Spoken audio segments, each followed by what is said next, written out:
তাহলে আজকের ইন্ট্রোটা ঘন্টুই দেবে। সো হ্যালো এভরিওয়ান, আমি সেলিম, আর আজকে আমি আনবক্সিং করছিলাম ওয়াল ডেকোরের একটা আইটেম, যেটা আমি পারচেস করেছিলাম ফ্লিপকার্ট থেকে। অবশ্য আমি নিজেও এটা অর্ডার করিনি, আমার এক ফ্রেন্ড অর্ডার করেছিল।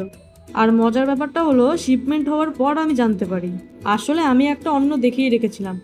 তারপর দেখলাম অর্ডারটা যখন হয়ে গেছে, আর দেখতেও বেশ ভালো, তাই আমি এটাই রিসিভ করে নিই। আমি মনে করি আমার লাইফে বেশি ফ্রেন্ডসদের দরকার নেই, দু একটা জেনুইন ফ্রেন্ডস হলেই সেটাই যথেষ্ট। কিন্তু তাই বলে এমন না যে আমার ফ্রেন্ডস নেই, প্রচুর ফ্রেন্ডস, কিন্তু তাদের বেশি প্রায়োরিটি দিই যারা আমার সাকসেসে খুশি হয়, আমার ডাউনফলে তারা মোটিভেট করে আর ভালো সাজেশনস দেয়। কথা বলার গ্যাপ যতই হয়ে যাক না কেন, তার উপর ভিত্তি করে বন্ধুত্বের গ্যাপ তৈরি হয় না।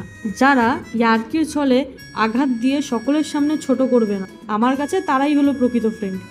আমি যেহেতু জয়েন্ট ফ্যামিলিতে বড় হয়েছি, তাই আমি যে কোনো ছোট জিনিস হোক বা বড় জিনিস, সবার সাথে মিলেমিশে আনন্দ করে সেই মুহূর্তগুলো উপভোগ করতে অনেক পছন্দ করি। আসলে বাচ্চাদের প্রতি আমার ভালোবাসাটা একটু বেশিই কাজ করে, আর বাড়িতে ঘন্টুই আমাদের সাথে সবসময় থাকে। আমার ভাস্তাভাস্তি প্রচুর আছে, কিন্তু তাদের বাড়ি দু তিনটা বাড়ির পরে। ঘন্টুকেই সবসময় আমরা কাছে পাই, তাই ঘুম থেকে উঠে হোক আর বাড়ি ফিরে হোক, ওকে বিরক্ত না করলে আমার ভালোই লাগে না। আর যে জিনিসটা অর্ডার করেছিলাম সেটা সত্যিই দেখতে অনেক সুন্দর ছিল, আর আমি দেখেও নিচ্ছিলাম যে কিভাবে সেট করলে সেটা ভালো লাগবে। আমার ঘর যখন বানানো হচ্ছিল, তখন থেকেই আমি আমার ঘরের বিভিন্ন জিনিস উইশ লিস্ট করে রাখি। একবারে তো হবে না, তাই প্রতি মাসে একটা করে কিনবো ভেবেই রেখেছিলাম। সেটাই আমি পূরণ করতে পারছি নিজের টাকায়।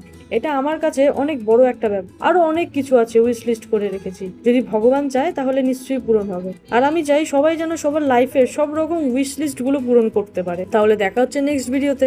টাটা।